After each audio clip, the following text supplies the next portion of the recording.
नमस्कार दोस्तों, देखो सीखो स्टडी में आप सभी लोगों का स्वागत है दोस्तों। तो यहाँ पर मूल विधि, संविधान और सामान्य ज्ञान का प्रीवियस ईयर आ चुका है। 19/12/2017 का पूछा गया फर्स्ट शिफ्ट में, ठीक है। प्रथम पाली में 40 क्वेश्चन है और प्रीवियस ईयर का क्वेश्चन है जो आपका पूछा गया था विगत वर्षों में, ठीक है। तो सबसे पहला नंबर क्वेश्चन देखिए दोस्तों, जल्दी जल्दी थोड़ा करेंगे और क्वेश्चंस का डिटेल भी हो सके तो बता सकते हैं। तो सबसे पहला नंबर क्वेश्चन है, यूनाइटेड किंगडम की संसद के कौन से अधिनियम के बारे में कहा जाता है कि क्या कहा जा रहा है वो ध्यान दीजिएगा। वह भारत में उदार तानाशाही और जो है जिम्मेदार सरकार की उत्पत्ति के अंतर्गत दर्शाता है दोस्तों। उत्पत्ति का जो अंत है उसको जो दर्शाता है, यानी दोस्तों ये बता रहे हैं कि कौन सा जो अधिनियम है, यानी कि चार्टर अधिनियम 1813 या फिर 35 या फिर 15 या फिर 19, ये क्या कर रहा है, भारत में जो उदार तानाशाही और जो जिम्मेदार सरकार था इसकी जो उत्पत्ति थी इसके अंत को दर्शाता है कौन सा अधिनियम। तो आप जानते हैं दोस्तों ये अधिनियम जो है आपका 1919 जो है दोस्तों आपका भारत सरकार अधिनियम, यही जो है ये दर्शाता है दोस्तों। ये जो है भारत सरकार, अगर बात करें तो भारत में जो उदार तानाशाही और जो जिम्मेदार सरकार की जो उत्पत्ति है इसके अंत को दर्शाता है। यह अधिनियम जो है मॉन्टेक्यू चेम्सफोर्ड जो सुधार है इसके नाम से ये प्रसिद्ध है। इसी को मॉन्टेक्यू जो है चेम्सफोर्ड अधिनियम भी कहते हैं। और याद रखना है आपको, इसमें पहली बार दोस्तों उत्तरदायी शासन जैसे शब्दों का प्रयोग किया गया था। इसके द्वारा प्रांतों में द्वैत शासन की स्थापना की गई, ये भी याद रखेंगे, इसके द्वारा प्रांतों में द्वैत शासन की स्थापना की गई। साथ ही साथ 1919 से एक जो है काला दिन आपको याद आता होगा, ठीक है। जिन लोगों को याद है बता सकते हैं। जलियांवाला बाग हत्याकांड 13 कौन से महीने में, अप्रैल दोस्तों, उसमें ये हुआ था। नेक्स्ट बात करेंगे दोस्तों, इस यातायात चिन्ह का क्या अर्थ है। ये जो यातायात चिन्ह दिया है इसका क्या अर्थ होगा। ये जो प्लस का निशान बना हुआ है इसका क्या अर्थ है। देखिए दोस्तों, जब ये प्लस का निशान सीधे रहता है तो आप समझेंगे कि दवाखाना या जो है अस्पताल से संबंधित है। लेकिन दोस्तों अगर यहाँ पर ऐसे कुछ करके बताता है, अगर यहाँ पर त्रिकोण में बना हुआ तो इसका मतलब होता है आगे चौराहा है। ऑप्शन नंबर यहाँ पर बी राइट आंसर हो जाएगा। नेक्स्ट बात करें, भारत में सिंचाई के निम्नलिखित तरीकों में से कौन सा अधिक प्रचलित है। कौन सा है जो कि अधिक प्रचलित है, ठीक है। सिंचाई के तरीकों में से अधिक प्रचलित कौन सा है, ठीक है। मलजल सिंचाई या फिर टैंक सिंचाई, झीलों से सिंचाई, दोस्तों कुएं और ट्यूबवेल से दोस्तों जल की जो सिंचाई होती है ये जो है अधिक प्रचलित है। तो डी राइट आंसर हो जाएगा। आप सभी लोग जानते भी होंगे, ठीक है। अगर बात करें भारत का कुल जो क्षेत्रफल है, ठीक है दोस्तों, 32.8 हेक्टेयर जो है, करोड़ हेक्टेयर जो है दोस्तों, यहाँ पर जो है कुल जो है क्षेत्रफल का आप जानते हैं, इसके जो कुल क्षेत्रफल है उसका लगभग जो है प्रतिशत में 51% भाग जो है दोस्तों कृषि के अंतर्गत आता है। ये प्रीवियस ईयर का उस टाइम की ये बात करेगा। और इसमें से दोस्तों जो 60% क्षेत्र है वो सिंचित, मतलब ये सिंचाई के अंतर्गत आता है, इसमें से 60%, ठीक है।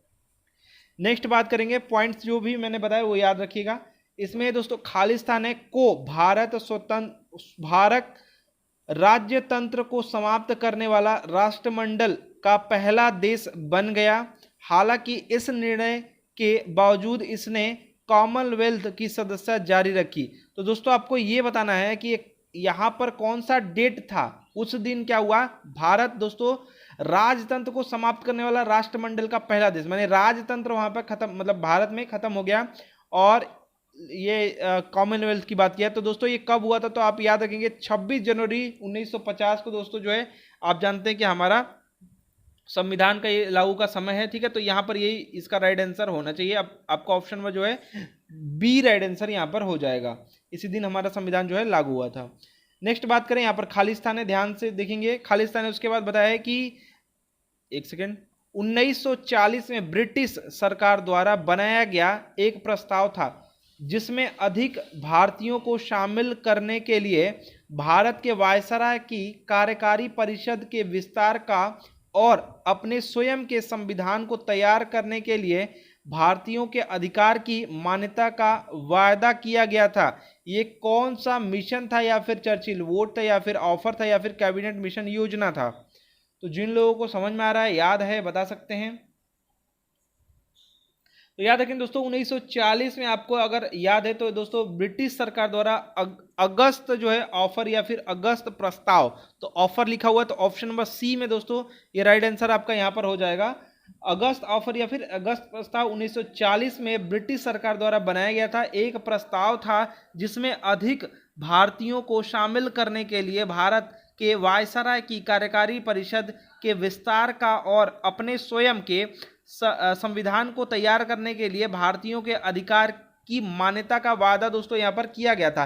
प्रस्ताव याद रखेंगे आपका 8 अगस्त जो है 1942 को दोस्तों यहां पर जो है नाम याद रखेंगे लॉर्ड लिनथिगो, लॉर्ड एल सिर्फ लिख दे रहा हूं, लिख लीजिएगा, लिनथिगो ने दोस्तों यहां पर किया था। नेक्स्ट बात करेंगे, क्वेश्चन है संविधान के अनुसार सिविल सेवकों के संबंध में निम्नलिखित में से कौन सा सही है। ठीक है, पी में बताया गया है कि अनुच्छेद 311 अखिल भारतीय सिविल सेवा शाखाओं की स्थापना के संबंध में वर्णन करता है। ठीक है, क्यू में बताया गया संविधान के अनुच्छेद 312 उन्हें राजनीतिक के रूप में प्रेरित करता है या जो है प्रति हिंसाशील कार्रवाई से बचाता है। तो दोस्तों यहां पर आपको बताना है कि कौन सा सही है, ना तो पी ना तो क्यू, या फिर पी क्यू दोनों, या फिर आपका पी या फिर क्यू। तो जिन लोगों को समझ में आ रहा है बता सकते हैं। तो दोस्तों यहां पर जो राइट आंसर होने वाला है वो दोनों के दोनों गलत हैं, मतलब ये भी गलत है ये भी गलत है। अब कैसे गलत है समझिएगा। 311 में क्या है, 311 में दोस्तों सिविल सेवकों के हटाए जाने या पदच्युत किए जाने के संबंध में है, जबकि यहाँ पर क्या जो शाखाओं में जो है स्थापना कर रहा है, तो ये गलत हो गया। और याद रखेंगे 312 में क्या है, 312 में दोस्तों अखिल भारतीय सेवाओं के सृजन या फिर गठन से संबंधित है, और यहाँ पर ये राजनीतिक और ये सब हिंसात्मक प्रति हिंसा शैली की बात कर रहे हैं। तो यहाँ पर option number A right answer हो जाएगा, ना तो पी ना तो क्यू। नेक्स्ट बात करेंगे, निम्न में से कौन सा कटौती प्रस्ताव का एक प्रकार नहीं है जिसे संसद में प्रस्तावित किया जा सकता है। कौन सा नहीं है जिसे जो है संसद में प्रस्तावित किया जा सकता है। ठीक है, जिन लोगों को याद है बता सकते हैं। तो देखिए सटीक जो है कटौती प्रस्ताव जो है इसे संसद में जो है क्या कर सकते हैं, प्रस्तावित किया जा सकता है। दोस्तों कौन सा जो है नहीं है, मतलब इसको नहीं किया जा सकता है, ऑप्शन नंबर आपका ए हो जाएगा। अर्थव्यवस्था कटौती प्रस्ताव हो सकता है, नीति कटौती प्रस्ताव हो सकता है, टोकन कटौती आपका प्रस्ताव हो सकता है। ठीक है, तो आपका राइट आंसर हो जाएगा ए। नेक्स्ट बात करेंगे यहाँ पर, आयकर कानून के तहत एक निवासी व्यक्ति को पूरे वर्ष के दौरान भारत में निवासी और आमतौर पर निवासी तब माना जाएगा अगर वह जो है निम्नलिखित में से किसी एक या अधिक जो है शर्तों को पूरा करता है। ठीक है, अब यहाँ पर निवासी कब मानेंगे आयकर के हिसाब से, कब, यहाँ पर पी में बताया जा रहा है। पी क्यू में से आपको बताना है कौन सा सही कौन सा गलत। ठीक है, पी में बताया जा रहा है वह संबंध वर्ष, जो आपका संबंध वर्ष था से तत्काल पहले 10 वर्षों में कम से कम 2 वर्ष के लिए भारत का निवासी हो, भारत का निवासी है। ठीक है, क्यू में बात हो रहा है संबंध जो है वर्ष से तत्काल जो मतलब जो भी वर्ष से अप्लाई हो रहा है उसके तत्काल पहले दोस्तों 7 वर्ष के दौरान भारत में उसका प्रवास कम से कम यहाँ पर 730 दिनों का या उससे अधिक के लिए हो। ठीक है, तो जिन लोगों को याद है बता सकते हैं। तो देखिए दोनों के दोनों नियम याद रखिएगा, 10 वर्षों का कम से कम तत्काल रहना चाहिए और 2 वर्ष कम से कम यहाँ पर निवासी रहना चाहिए, और यहाँ पर 7 वर्ष पहले जो है दौरान के बीच लगभग जो है 730 दिन यहाँ पर रहना चाहिए या उससे अधिक दिन भी रह रहा है तो हो जाएगा। तो दोनों के दोनों दोस्तों यहाँ पर सही हैं, तो यहाँ पर क्यू पी क्यू दोनों जो है ऑप्शन नंबर आपका डी राइट आंसर हो जाएगा। चलिए नेक्स्ट बात करेंगे, निम्नलिखित भारतीय राज्यों में से किस राज्य की लोकसभा में केवल एक सीट है। काफी इंपॉर्टेंट है, थोड़ा अलग है, इसलिए क्वेश्चन ये आ सकता है। ठीक है, निम्नलिखित भारतीय राज्यों में से किस राज्य की लोकसभा में दोस्तों एक सीट सिर्फ है, एक सीट, तो वो है दोस्तों मिजोरम। याद रखिएगा मिजोरम में दोस्तों एक सीट है। ठीक है, चलिए नेक्स्ट बात करेंगे दोस्तों, और त्रिपुरा, और ये भी याद रखिएगा, एक सेकेंड, त्रिपुरा, मणिपुर और मेघालय में अगर बात करें तो यहां पर 2-2 सीट है और इसमें एक सीट है। तो थोड़ा अलग है ये सब, तो क्वेश्चन आ सकता है, तो याद रखिएगा। नेक्स्ट बात करेंगे, गच्चा नामक संगठन निम्नलिखित में से किस धर्म से संबंधित है? गच्चा नामक जो है, या गच्छ कह सकते हैं, ठीक है, गच्छ, ठीक है, जो भी आप पढ़िएगा। गच्छ नामक जो संगठन है ये किससे संबंधित है, किस धर्म से संबंधित है, आपको बताना है। तो गच्छ दोस्तों जो है जैन धर्म से संबंधित है, याद रखिएगा, सी राइट आंसर हो जाएगा। गच्छ नामक जो संगठन है वो दोस्तों 84वें जो है जैन, इस समय दोस्तों यहाँ पर 84वें जो है गच्छ हैं। और बात करें दोस्तों तो यहाँ पर भगवान महावीर स्वामी के समय से ही निर्धारित है ये, और इसकी मान्यता अलग अलग है, परंतु ये सभी जैन धर्म का पोषण जो है करते हैं। नेक्स्ट बात करेंगे, भारतीय प्रतिभूति एवं विनिमय, मतलब सेबी की बात कर रही है, ठीक है।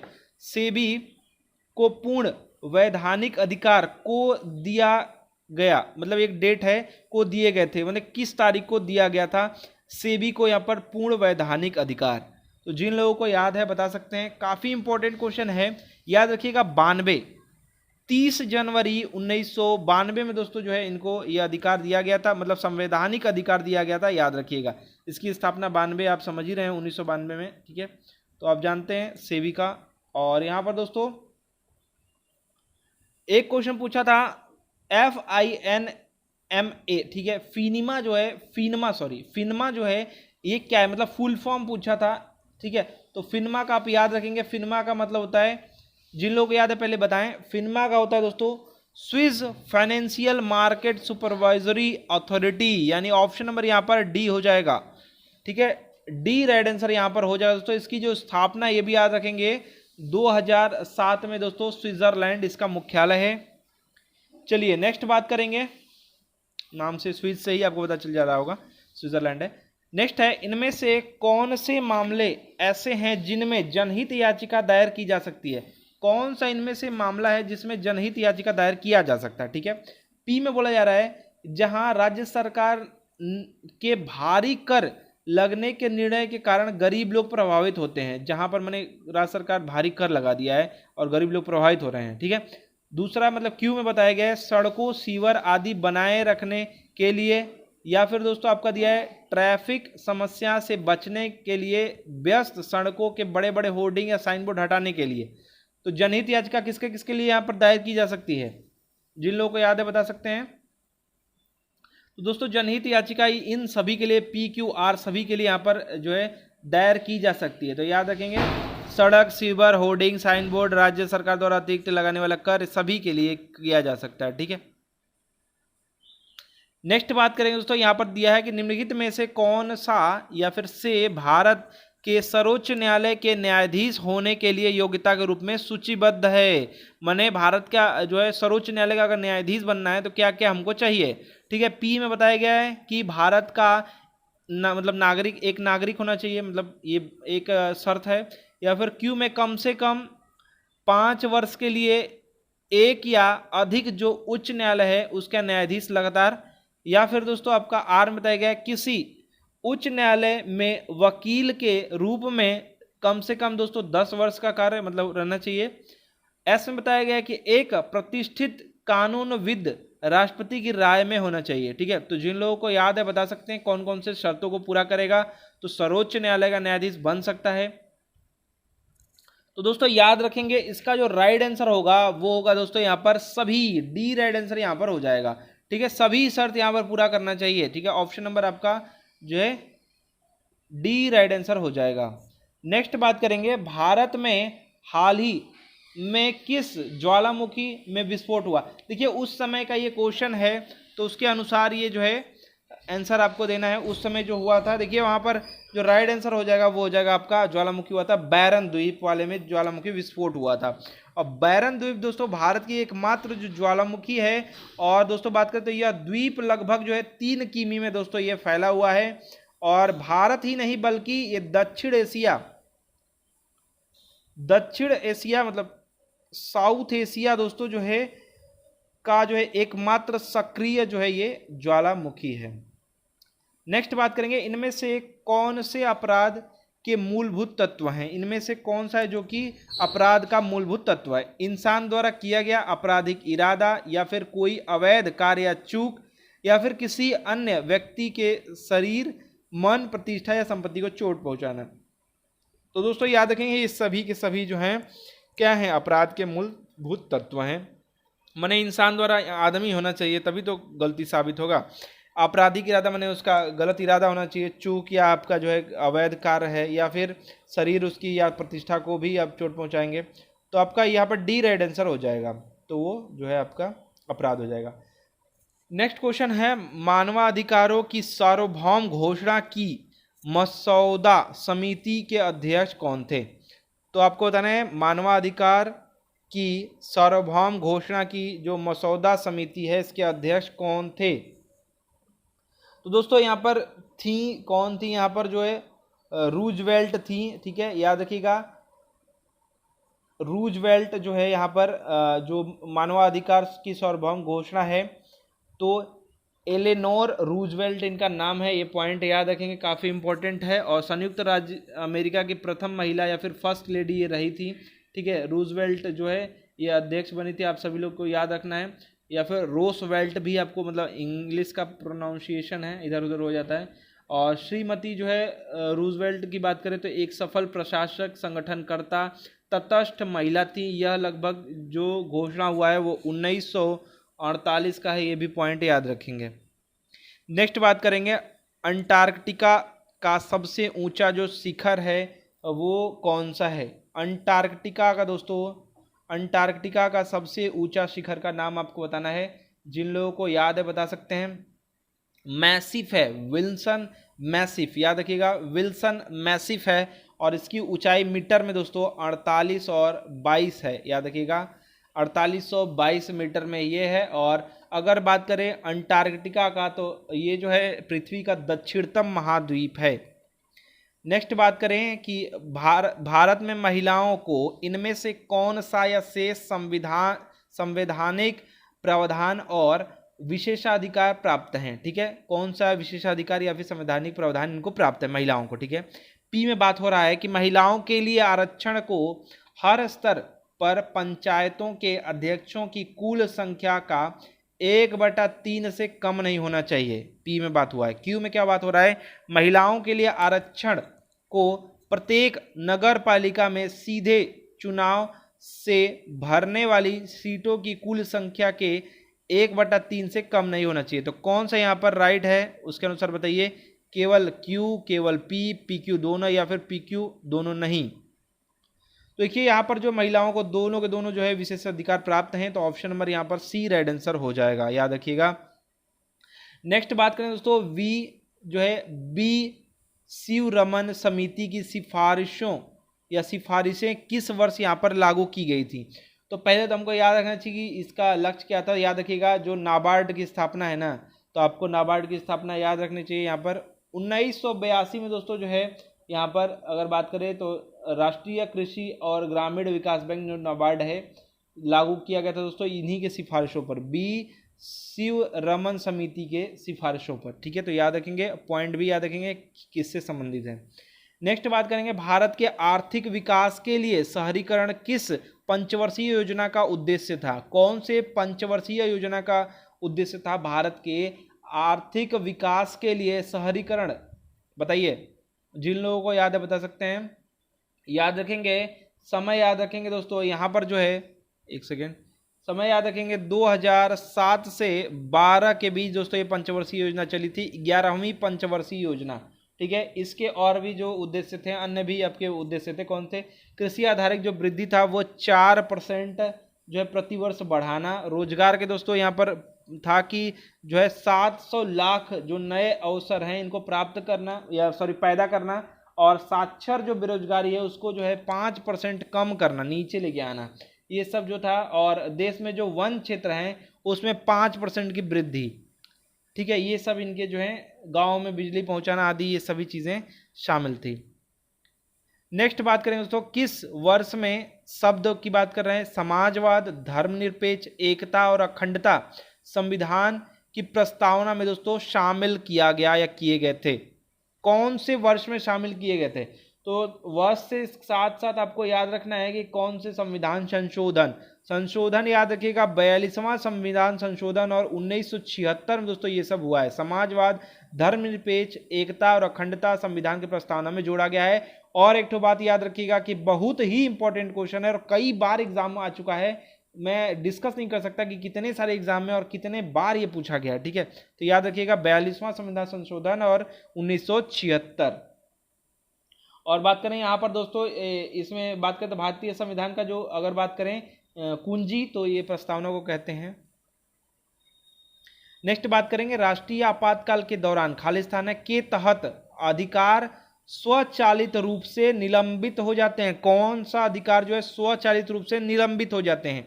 तो जिन लोगों को याद है बता सकते हैं कौन से अधिकार। तो याद रखेंगे स्वतंत्रता का अधिकार जो है निलंबित हो जाता है 19 से 22 जो आपका है 1922 में जो वर्णित है 19, 20, 21 और 22 ये जो है स्वतः निलंबित हो जाते हैं। तो स्वतंत्रता का अधिकार ये है।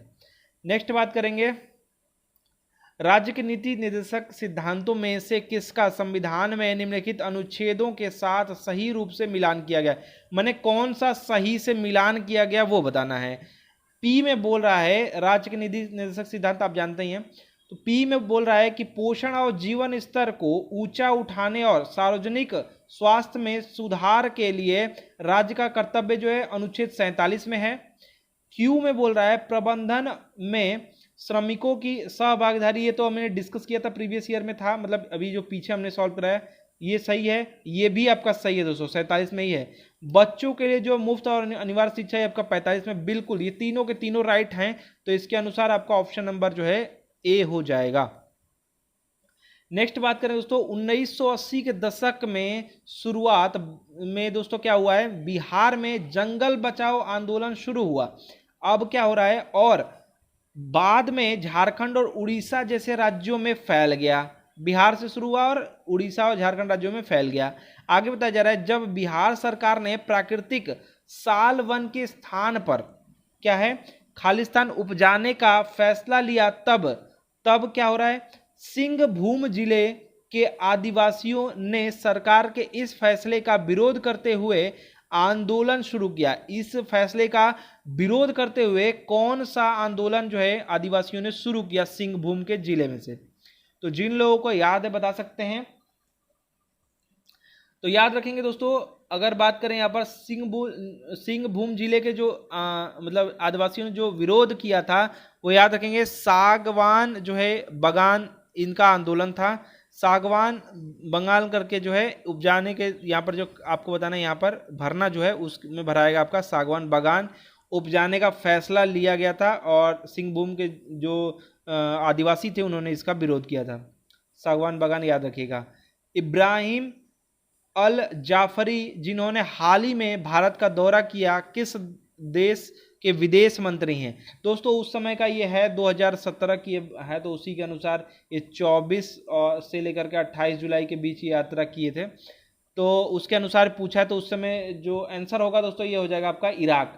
डी राइट आंसर हो जाएगा इराक के जो है थे, ठीक है।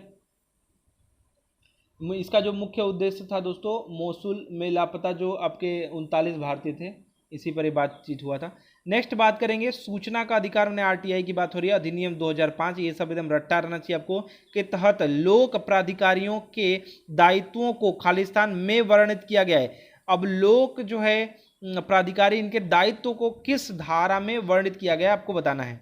तो याद रखिएगा लोक दायित्वों के जो लोक प्राधिकारी हैं इनके दायित्वों को धारा 4 के 1 में दोस्तों जो है यहाँ पर वर्णित किया गया। याद रखेंगे इस अधिनियम के तहत कोई भी भारतीय नागरिक सरकार के कार्यों के संबंध में किसी भी विभाग से सूचना प्राप्त कर सकता है। नेक्स्ट बात करेंगे निम्न में से कौन से मद उस सूची से सही ढंग से मेल खाते हैं जिसमें यह मौजूद है, माने कौन सा सही मिला हुआ है, मेन बात यह है, ठीक है। पी में बात हो रहा है कानूनी चिकित्सा और अन्य व्यवसाय समवर्ती सूची में है। क्यू में बोला जा रहा है खाद्य पदार्थों और अन्य वस्तुओं का अपमिश्रण संघ सूची में है। वन जो है राज्य सूची में है। केवल पी क्यू और आर या फिर पी क्यू या फिर पी आर। तो जिन लोगों को पता है बताएं। दोस्तों इसके अनुसार जो राइट आंसर हो जाएगा वो हो जाएगा आपका पी और आर सही है। 1 आपका राज्य सूची और कानूनी चिकित्सा और अन्य जो व्यवसाय हैं ये जो है आपके समवर्ती सूची में है, तो आपका राइट आंसर यहाँ पर डी हो जाएगा। चलिए नेक्स्ट बात करें, जब भारत सरकार अधिनियम 1935 अधिनियमित किया गया था तब भारत का गवर्नर जनरल कौन था? उस समय गवर्नर जनरल कौन था आपको बताना है। जिन लोगों को याद है बता सकते हैं। ये किया गया था 1931 से लेकर के 1936 इनका जो समय रहा था, तो ये किया गया 1935 में। तो आपका राइट आंसर लॉर्ड वेलिंगटन इनका नाम है, इनका ये समय है 1931 से 36, याद रखेंगे। ये गवर्नर जनरल थे भारत के उस समय। और उसी समय बात करें तो सांप्रदायिक जो पंचाट थी इसकी घोषणा हुई थी। पंचाट उसी समय घोषणा हुआ था, याद रखेंगे, मान लीजिए एग्जाम में पूछ लेता है। नेक्स्ट बात करेंगे, वर्ष 1961 में गोवा दमन द्वीप के पुर्तगाली उपनिवेशों को मुक्त कराने के लिए भारत सरकार ने खालिस्तान नामक योजना को अपनाया और उन नगरों को भारत में शामिल कर दिया। उन नगरों को भारत में शामिल कर लिया माने कौन सा योजना चलवाया था, कौन सा ऑपरेशन या फिर कौन सा योजना चलवाया था? जिन लोगों को याद है बता सकते हैं कौन सा ऑपरेशन। तो याद रखेंगे ऑपरेशन चलाया गया था विजय, ऑपरेशन विजय चलाया गया था दोस्तों, ये एक जो ऑपरेशन था। और एक तो बात इसमें बता दें इंपॉर्टेंट है, 19 दिसंबर याद रखेंगे, 18 दिसंबर 19 दिसंबर ये दोस्तों दोनों दिन है। और 1961 में दोस्तों पुर्तगालियों ने क्या कर दिया, 18 को चलाया था, 19 को जो है ये आत्मसमर्पण कर दिए। ठीक है, नेक्स्ट बात करेंगे, घोष वाक्य हमारी जनगणना हमारा भविष्य निम्नलिखित में से किस वर्ष की नई जनगणना का घोष वाक्य था? माने टाइटल टाइप में लोग बोलते थे, घोष माने की घोषणा करना। तो ये दोस्तों जो था वो हमारी जनगणना हमारा भविष्य, ये था जनगणना 2011 का दोस्तों घोष वाक्य। ठीक है, याद रखेंगे 2011 का घोष वाक्य। और चला कब से था ये 2011 वाला जो है ना, 1 मई 2010 से ही जनगणना स्टार्ट हो गई थी। ठीक है, याद रखेंगे। और 15वीं जो है ये जनगणना थी। ठीक है, और एक और पॉइंट याद रखिएगा कि भारत में जनगणना जो है 1872 से स्टार्ट हो रही है, माने चलती है। ठीक है, और 2011 में जो जनगणना है वो आपकी जो है पहली बार बायोमेट्रिक जानकारी एकत्र इसमें किया गया। एक सेकेंड, नेक्स्ट बात करेंगे, भारतीय संविधान में उल्लेखित प्रावधानों के अनुसार विधानसभा में अधिकतम सदस्यों की संख्या, यहाँ पर खालिस्तान है, से अधिक और से कम नहीं होनी चाहिए। कौन है, मतलब किससे अधिक नहीं होनी चाहिए संख्या और किससे कम नहीं होनी चाहिए? 300 या मतलब 300 से अधिक नहीं होना चाहिए और 330 से कम नहीं होना चाहिए, 500 से अधिक नहीं होना चाहिए और 60 से कम नहीं होना चाहिए, 450 से अधिक नहीं होना चाहिए, 30 से कम नहीं होना चाहिए। मैंने जो भी ऑप्शन चाहिए उसके अनुसार बताइए। इसका राइट आंसर हो जाएगा 500 से अधिक नहीं होना चाहिए और 60 से कम नहीं होना चाहिए। ठीक है, विधानसभा में जो अधिकतम संख्या जो है 500 से अधिक नहीं होना चाहिए और जो है 60 से कम नहीं होना चाहिए। नेक्स्ट बात करेंगे, खालिस्तान है दूरस्थ, ठीक है, सर्वर से भंडारण या कंप्यूटिंग सेवाओं का ऑनलाइन यानी इंटरनेट पर वितरण को क्या कहते हैं? वितरण कैसे होता है? तो दोस्तों दूरस्थ पहुंच से, ईमेल से, या फिर जो है वाइड एरिया नेटवर्क से, मैंने WAN वैन से, या फिर क्लाउड कंप्यूटिंग से। तो जिन लोगों को आ रहा है बता सकते हैं इसका राइट आंसर क्या होगा। तो दोस्तों ये होता है आपका क्लाउड कंप्यूटिंग, ऑप्शन नंबर आपका डी हो जाएगा। क्लाउड कंप्यूटिंग बोलते हैं, क्लाउड कंप्यूटिंग। ठीक है, ये दोस्तों जो है दूरस्थ सर्वर से जो है भंडारण या फिर कंप्यूटिंग सेवाओं का ऑनलाइन यानी इंटरनेट पर वितरण होता है। डी राइट आंसर यहाँ पर हो जाएगा। ठीक है, और दोस्तों बात करें यहाँ पर जो है आप जानते होंगे गूगल एप्स, क्लाउड कंप्यूटिंग, ये सब काफ़ी नाम इम्पॉर्टेंट है और बिजनेस एप्लीकेशन में भी काफ़ी ये सब जो है इस्तेमाल में आता है या फिर मदद इससे होता है। नेक्स्ट बात करेंगे, लागत जो कि व्यावसायिक गतिविधि की प्रकृति या स्तर में परिवर्तन से बदलती नहीं है उसे कहा जाता है। उसको क्या कहते हैं? याद रखिएगा, लागत है जो कि व्यावसायिक गतिविधि की प्राकृतिक या स्तर में परिवर्तन से बदलती नहीं है उसे कहा जाता है, क्या कहते हैं? प्रत्यक्ष लागत, वास्तविक लागत, अवसर लागत या फिर विफल लागत। तो दोस्तों याद रखिएगा, इसको जो कहते हैं जो बदलती नहीं है उसको कहते हैं विफल लागत। ऑप्शन नंबर आपका डी राइट आंसर हो जाएगा, विफल लागत कहते हैं। नेक्स्ट बात करेंगे, निम्नलिखित में से कौन सा या से इंदिरा शाहनी बनाम ये वाद की बात हो रही है, ठीक है। भारत संघ मामले में पारित फैसले के बारे में सही है, कौन सा इसमें से सही है, ठीक है। पी में बात हो रहा है कि आरक्षण किसी भी तरह से मापदंड के 50% से अधिक नहीं होना चाहिए, मैंने आरक्षण जो है 50% से ज्यादा नहीं देना चाहिए। क्यू में है, मैंने ये वाद है, वाद में फैसला सुनाया गया है। क्यू में है आरक्षण नीतियों के दौरान नवोन्नत वर्ग को अनिवार्य रूप से बाहर जो है रखा जाना चाहिए, मैंने जो सक्षम है उनको। आर में बात हो रहा है कि पदोन्नति में कोई भी आरक्षण नहीं होना चाहिए। तो कौन कौन से इसमें से सही है बताइए। देखिए सभी के सभी यहाँ पर सही हैं, यानी आपका P Q R right answer हो जाएगा, ये सभी सही है। आरक्षण को 50% से ज़्यादा नहीं देना चाहिए। नवोन्नत माने जो लोग सक्षम है, माने बहुत अमीर हैं, आगे वर्ग के हैं, तो इनको नहीं देना चाहिए। और पदोन्नति, जब एक बार नौकरी लग गई है तो उसमें आरक्षण नहीं देना चाहिए आगे बढ़ने के लिए, ठीक है, क्योंकि अब तो उनके अनुसार बराबर। तो इंदिरा साहनी वाला याद रखिएगा। नेक्स्ट बात करें, विज्ञान की निम्नलिखित शाखाओं में से कौन सी आंत के अंगों के अध्ययन से संबंधित है। कौन सा है जो कि आंत के अंगों का जो अध्ययन करेंगे तो उससे संबंधित है, कौन सी लॉजी है बताइए। तो जिन लोगों को याद है बता सकते हैं। देखिए इसका नाम है स्प्लेंकनोलॉजी। स्प्लेंकनोलॉजी कहते हैं आंत के अंगों का दोस्तों यहाँ पर जो है अध्ययन करेंगे, तो स्प्लेंकनोलॉजी याद रखिएगा, बहुत ही इंपॉर्टेंट है। मानव शरीर का जो संरचना है, आंत आहार नली का जो हिस्सा है, इसके बड़ी आंत छोटी आंत दो विभाग में विभाजित है। आप जानते हैं भोजन का पाचन जो है, अधिकांश पाचन छोटी आंत में ही होता है, याद रखेंगे। ऑप्शन नंबर आपका सी राइट आंसर हो जाएगा, स्प्लेंकनोलॉजी कहते हैं। नेक्स्ट बात करेंगे दोस्तों, चुंबकीय गालन घनत्व की इकाई क्या है। चुंबकीय गालन घनत्व की इकाई आपको बताना है दोस्तों। जिन लोगों को याद है बता सकते हैं। होता है टेस्ला, याद रखिएगा, टेस्ला नाम की एक कंपनी भी है, उन जिसकी कंपनी आप कमेंट बॉक्स में बता सकते हैं क्या नाम है उनका। लेकिन ये एक जो है इकाई है दोस्तों चुंबकीय गालन घनत्व का, ठीक है। और एक टेस्ला बराबर आपका होता है एक वेबर, ये वेबर है ना, वेबर मतलब प्रति जो है मीटर स्क्वायर आपका होता है। राइट आंसर आपका हो जाएगा, एक सेकेंड, राइट आंसर दोस्तों यहाँ पर टेस्ला ही होगा। नेक्स्ट बात करेंगे, इनमें से कौन सा केंद्रीय जांच ब्यूरो यानी सीबीआई के बारे में सही नहीं है। मैंने कौन सा इसमें से एबीसीडी दिया है, इसमें से सीबीआई के बारे में गलत है, मतलब ये है, ठीक है। तो बोला जा रहा है ए, ध्यान से सुनिएगा, ए में बोला जा रहा है इसमें 3 विभाग हैं, भ्रष्टाचार विरोधी विभाग, विशेष अपराध विभाग और आर्थिक अपराध विभाग, ठीक है, ये सही है, ठीक है।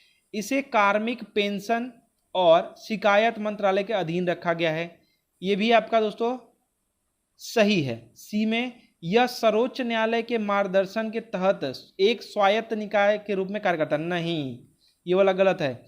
यह केंद्रीय सरकार की एक प्रमुख जांच एजेंसी, ये भी सही है। तो आपका राइट आंसर हो जाएगा कौन सा, ये सर्वोच्च न्यायालय के नहीं है। ऑप्शन नंबर सी आपका राइट आंसर हो जाएगा, कौन सा नहीं है, यानी सी राइट आंसर हो जाएगा। नेक्स्ट बात करें दोस्तों, नेक्स्ट क्वेश्चन है, वजन और माप के मानकों का संस्थापन, यहाँ पर खाली स्थान है, उसके बाद का एक हिस्सा है, माने किसका ये एक हिस्सा है। वजन और माप का जो मानक है, जैसे किलो हो गया, ये सब आपका हो गया, माप का मीटर वीटर हो गया, ये किसका हिस्सा है। जिन लोगों को याद है बता सकते हैं। तो दोस्तों ये जो है आपके संघ सूची का हिस्सा है, यानी ऑप्शन नंबर आपका ए राइट आंसर हो जाएगा। वजन माप ये मानकों का जो निर्धारण है संघ सूची के अंतर्गत आता है, या फिर कहेंगे संघ सरकार करती है, ठीक है।